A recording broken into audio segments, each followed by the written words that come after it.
ओम शांति। ओम शांति। सबसे पहले होली और रंग पंचमी की आप सभी को हार्दिक शुभकामनाएं। आज होली और रंग पंचमी के कार्यक्रम में उपस्थित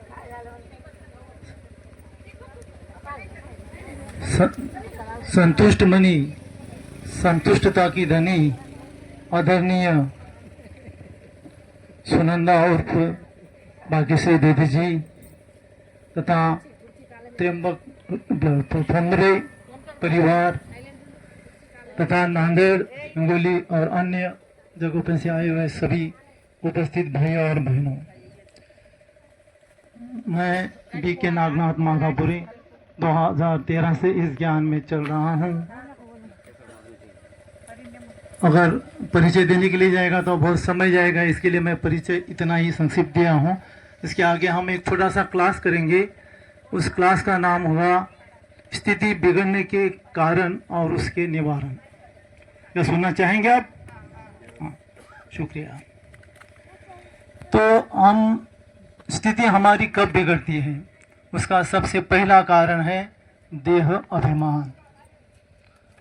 देह अभिमान यानी कि मैं, मेरा, मकान, दुकान, मेरी नौकरी, मेरी खेती, मेरा अभिमान आदि सब बातें, जब ये बातें आ जाती हैं तो हमारी स्थिति बिगड़ने लग जाती है। उसका दूसरा कारण है परचिंतन, जो कि हम हमारे जीवन में अन्य के बारे में बहुत दूसरी तरह बातें करते हैं। हमारे खुद के अंदर झांकते हुए न झांकते हुए दूसरों का ज़्यादा झांकते हैं, दूसरों के बारे में सोचते हैं, ये ऐसा है वो ऐसा है। तो ये हमारे सूक्ष्म विकर्म बनते हैं, इसका हमें भुगतना पड़ता है। इसलिए जीवन में परचिंतन भी हमारे नहीं आए। और तीसरा कारण है श्रीमत का उल्लंघन। जो हमारे मुहल्ले में बाबा कहते हैं कि श्रीमत का पालन करो, तो हम क्या करते हैं, बहुत सारी बातें जानते हुए भी हम उसका उल्लंघन करते हैं। ये तीन महत्वपूर्ण बातें हैं। उसके बाद आ जाते हैं हमारे शरीर के अंग इंद्रिय, जैसे कि हमारी कान है। कान से हम वही सुने जो हमारी स्थिति मजबूत हो, लेकिन हम क्या करते हैं, उसके विरुद्ध सुनते हैं, ज़्यादा रुचि से सुनते हैं। तो ये कृपया आप सभी टालें। दूसरी बात है आँखें। जो हमारी आँखें सही, स्वच्छ, पवित्र ऐसी दिखनी चाहिए, लेकिन हम वह न देखते हुए उसके अलावा उसके विरुद्ध में देखने का ज़्यादा प्रयास करते हैं। वह नहीं करे। जैसा कि और मुख भी है, मुख से वही बोले जो शुभ वचन हो, शुभ बोल हो, जिससे हमारा जीवन का उद्धार हो, हम मनुष्य से देवता बने। ऐसे बोल हमारे मुख से निकले। हाथ से वही कर्म हो, दूसरों को दान दो, दूसरों को शुभेच्छा दो, दूसरों को आशीर्वाद दो, ऐसा कार्य करो, ऐसा कार्य करे। ताकि हाथ से या किसी को मारे, पत्थर से मारे, पत्थर उठाकर मारे, तो ये कार्य नहीं करे। और पांचवी और दूसरी बात है पैर। पैर हमारे वहीं पर चले जाए जहाँ पे हमारा सत्संग अच्छा हो, अच्छी बात सुनने के लिए मिले, बुरी बात वहाँ पे जरा सा भी लवलेश भी नहीं हो। यह सब बातें हमारे जीवन की बहुत महत्वपूर्ण है। इसे हमारी जीवन की स्थिति बिगाड़ना है या उसको सुधारना है, ये इन बातों पर बहुत कुछ निर्भर होता है। आज बाबा ने भी मुरली में कहा कि हमारा संग कैसा होना चाहिए, अच्छा होना चाहिए।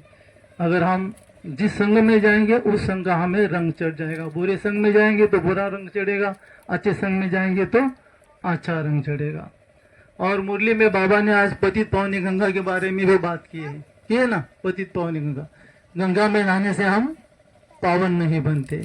अगर ऐसा पावन बनने का समय होता तो नदियों में, समुद्र में इतनी सारी मछलियां हैं, केकड़े हैं, आदि अनेक प्रकार के प्राणी हैं, वो अभी तक पवित्र क्यों नहीं बने?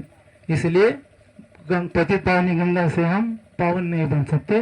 बाबा के विचार से, बाबा की धारणा से हम मनुष्य से देवता बन सकते हैं। बस आज के लिए इतना काफ़ी है।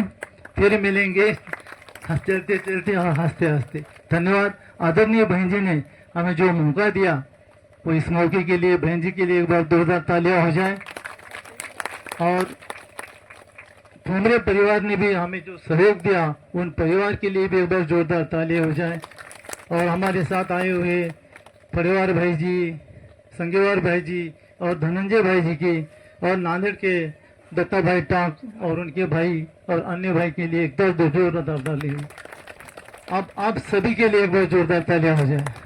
शुक्रिया, धन्यवाद।